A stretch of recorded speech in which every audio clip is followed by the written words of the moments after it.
Hello guys, welcome to Study IQ. I'm Safir. In this session, we are going to continue our discussion on Indus Valley Civilization.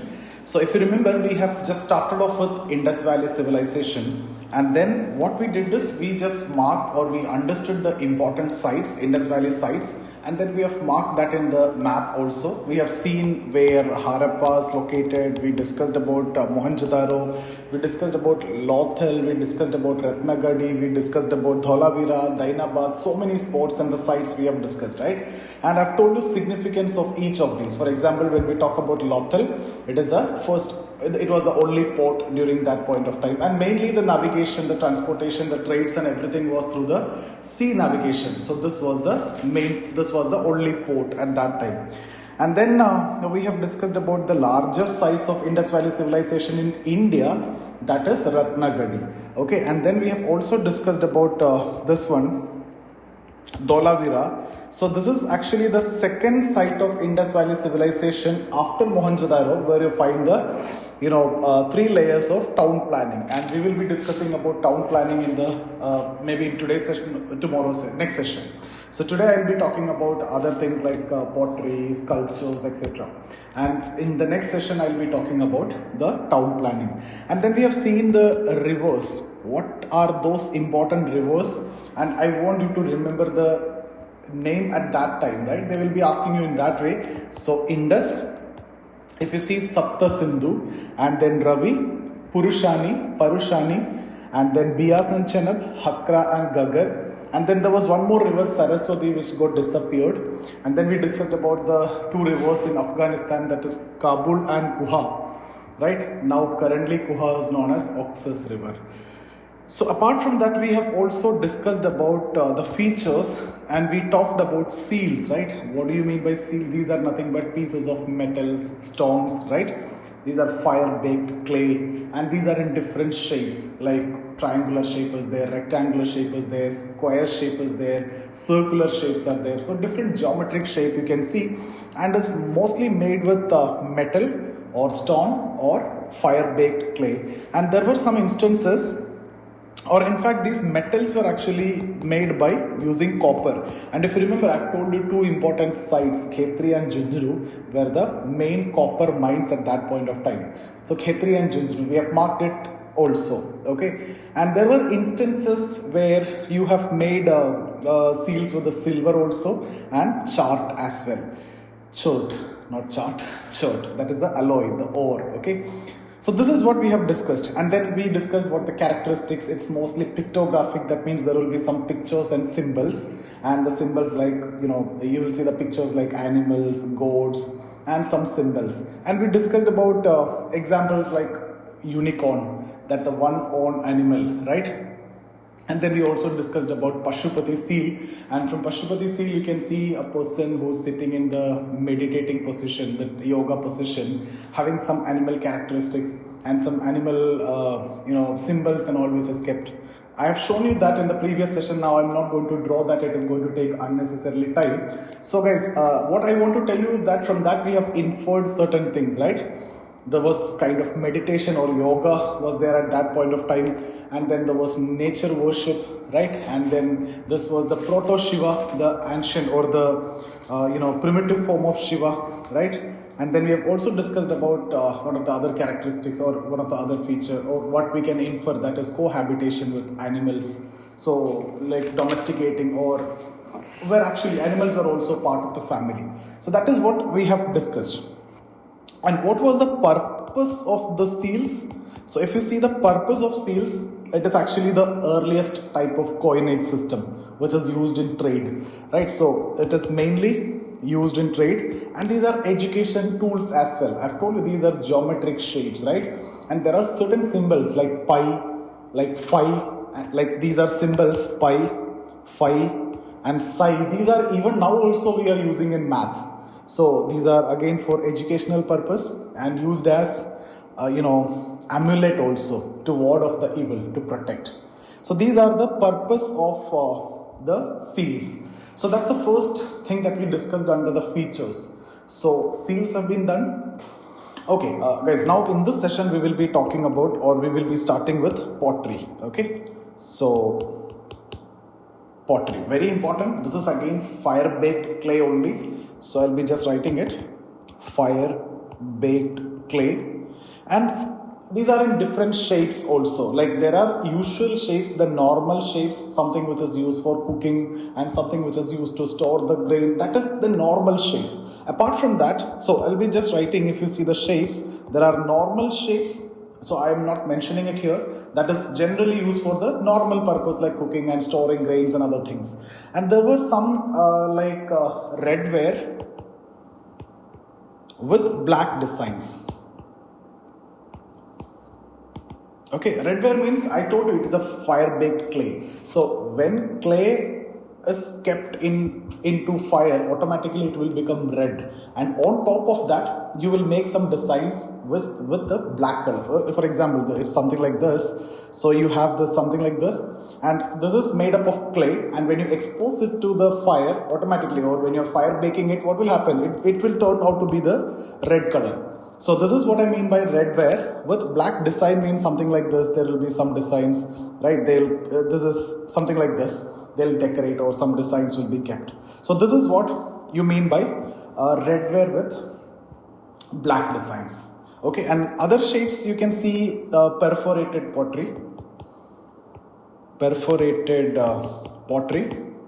Because perforated pottery is actually used for making, liquor, alcohol. So it's like this, you will be having, so like similar setup, I'll just show you. Okay, so similar setup.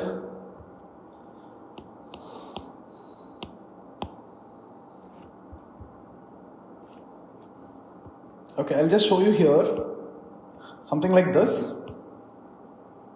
Okay, similar pottery, and then there will be some holes like this. Okay, so there will be holes. So these are some small holes you can see in that normal shape that you have seen. So what you will be doing in this is actually like this barley, malt and all those things which will be kept inside, and after fermentation you can actually take it out from these small holes. Okay, so the purpose is actually for straining liquor.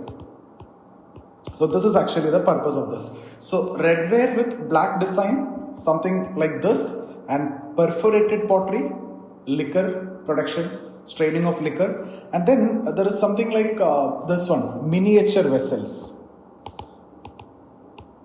Miniature vessels. Because it's just like, if you see it, it's like narrow opening at the top, and then it will be elongated. It's like this. So there will be some narrow opening, and then something like this, elongated, long. You can see this in your showcase and all, right? You will be keeping these are the flower vase. So same as the purpose. That time also it is actually used for decoration, and they will do the same thing here also. There will be some kind of decorations like this they'll make. So it looks fine, and you can keep flowers or something like that inside this. So this is what I mean by miniature vessel. So I'm actually talking about the shapes of pottery. So the normal ones you'll see, the usual ones, the purpose is actually to save the grains for cooking, save water and all those things. And then we have this miniature vessel, perforated pottery, and then redware with black designs. So this is mainly used for decoration purpose. And then the perforated one, which is actually used for straining liquor. So this is what I want to discuss about the pottery. So once we're done with that, we can actually move towards sculpture, which is considered again very important. Sculpture. So I'll be dividing this into three types. First, we will talk about terracotta. Okay, and then we have stone sculpture. You can write completely terracotta, then stone sculpture, and then bronze sculpture. Okay, now what is terracotta? Terracotta, if you see, it is nothing but again fire baked clay only. So these are fire baked clay. So guys, what you will be doing is you will make a figure and then you will fire bake it. So that like you will make some figure like this, whatever it is, you will make some figure, right, with the clay, and then you will fire bake it, and that is what you mean by terracotta. So the name, the origin of the name is from this word terras, means earth. Okay, so for example, if you need to give an example, mother goddess, figure of mother goddess, figure of mother goddess. So that is what terracotta. You'll just make a shape with a clay and then you'll fire bake it. That's what your terracotta is all about. Let's look into the stone one, which is again very important. So here, guys, if you remember when I discussed about the seals, I've discussed about that stone, statite, right? Same as what actually used here also, statite. Okay, so if you see the stone sculpture, statite was used as the basic material to make the stone sculpture. So just remember that statite is actually used to make the stone sculpture. And what is an example? The finest example is actually the bearded priest, right? So bearded priest. Guys, it looks like this, and from that actually you can make a lot of inferences. Inferences like the use of cloth, the use of woolen, the use of cotton, and it also give you inference like it was a patriarchal society. This kind of inferences which actually you can make. If you see that a bearded priest, it's like this, the sculpture look like this. I may not be able to draw it properly, so something like this, and then you can see a shawl like this. So this is actually a shawl, okay, and in that some trefoil pattern is there, okay. So trefoil pattern, something like this you can draw. I'll just draw with some other color. So something like this, okay.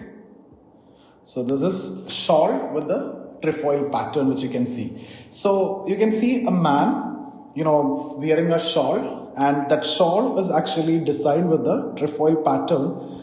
What does this suggest? It suggests the use of wool, right? So that wool was known to Indus Valley civilization. Apart from cotton anyway is there. So apart from cotton, wool is actually used. So cotton was actually first, cultivated in Indus Valley civilization. So that is already I have discussed in the last session. So Indus Valley civilization people, they know about wool apart from cotton, and cotton first cultivated in Indus Valley civilization. Since I've discussed it in the beginning itself, I just skipped it here. So just remember that in case if you have not attended that session, cotton was first cultivated in Indus Valley civilization. It's a very important fact, okay.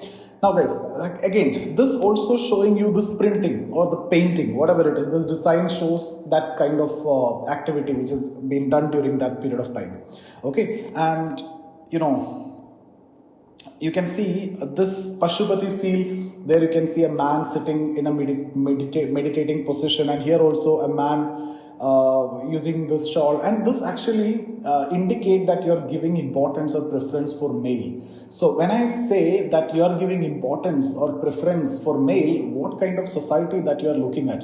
We are looking at a patriarchal society. So Indus Valley civilization is considered to be a patriarchal society, considering these clues that we are getting. So from the seals that we got, and from the sculptures we got. So from this, something which we can infer is that they are giving importance to male, and it was a patriarchal society. So this also I'll write. Guys, these are very important inferences. These are very important facts. Something which you should be knowing. They are aware about the use of wool, okay, and then they were using cotton apart from that. And in fact, cotton was first cultivated during Indus Valley civilization time. They are having good knowledge about printing or painting. Okay, that is what you can actually see here. That's it. So that's about stone sculpture. So this is what mainly I want to discuss, the bearded priest. Now the next one, if you see, it is a bronze sculpture. Bronze sculpture. So it is actually made by mixing copper and tin. Okay, so copper and tin. If you see the chemical name, it's like this: tin and copper. So mixing of copper and tin, that is how this bronze sculpture is actually made. So guys, if you see, I have already told you that copper was easily available. Even when I discussed about the seals, I told you the metals were actually made up with the copper. And the reason is Khetri mine, you will get copper easily. Khetri Junjunu mine is there. So from Khetri mine, there is plenty of copper which is available. So there is no issue with the copper. But then from where you get tin? Tin is not local, is not available. So you used to get it from Afghanistan. So this is something which you need to remember. Now, even now, Government of India is also having mining of tin over there in that area. You know what is that area? It is Haji Ghat mine. Okay, so India is actually mining from Afghan now. Now, the next thing that I want to discuss is actually the method used, the way it has been constructed, or the technique which is used of, that is what, to make this bronze sculpture. So that technique is known as lost wax technique. So guys, this is very important, or another name is Siri or Sire Perdor. It is slightly difficult to pronounce. I don't know the way you pronounce it, and just ignore the pronunciation part. If you see this in the prelims, you should be in a position to pick it. That's it. So we just need to now know what is this technique is all about. And in fact, guys, even in this age where there is digitization and everything, every technology and industrialization, and still there are areas, especially in the rural areas of India, this technique is actually used. So what is lost wax technique is something which we need to understand. Let's divide this. So there is something which is related to wax. We need to see what they're going to do with wax and what is lost in that. So I'll just make you understand what is it. See, what they'll do is first they will make a sculpture with wax. So you can see wax is what they're actually using. So first, let's say we can make a sculpture, something like this. Okay. So this is made up of what? Wax. And then what you will do is, you will, clot it with clay. So you first made it with wax, and then you will take clay and you will keep it on top of that. I mean, you will properly fix it with clay. So on top of wax, the sculpture which you have made, you will keep clay. So then it will become like this, right? So I'll be adding clay on top of the wax. Now, once you've done this, what you'll do, you will be heating it, fire baking it. Now, when you heat this, now there are two things involved in this. One is the wax, and this is your clay. So what will happen with the clay? Clay will get hardened. It will become reddish. So when clay is baked or fire baked, you know what is actually going to happen. When clay is exposed to fire, it will become hardened and it will become reddish. On the other hand, if you see wax, it will get melted. So one will get hardened, the clay, and the other will get melted out. Now, once you heat it, once you expose it to the fire, then what you'll do is, you will put a hole like this. Somewhere here you'll put a hole, and then what will happen? Inside there is wax. You have actually made the sculpture with the wax. Now this wax is melted, and on top of that clay is there. That clay is hardened. So now when you make a hole here, that wax will go out. Correct? Now during this time, you'll mold copper and tin separately. You'll mold it, and then what you'll do, you will just fix it here through the hole. So you will put that in the hole, and then you will seal it here. And after a few days, once the cooling off and everything is done, you will take it out, and then what you can do is you can remove the clay. So this clay will be removed, and then you will get the bronze sculpture. So this is how it is actually made, and then you can do the further decoration, polishing, finishing works and everything with that sculpture which you have got. So I'll just repeat it if you want to know lost wax technique. It is nothing. First you make something with wax, then you coat it with clay and you heat it. Clay will get hardened and it will become reddish. The wax will be melted. Make a hole, take out the wax and fill it with zinc and tin and the copper. Okay, so and then what you will do, seal it, and once it is cooled off, remove the clay. The hardened clay you can remove from the top, so you will get the bronze sculpture. So that's about this technique is all about, and one of the example which I can discuss is actually dancing girl. Now guys, when I see a sculpture of a girl dancing, what I can infer? Dance is there. So when dance is there, she will be dancing for some kind of songs.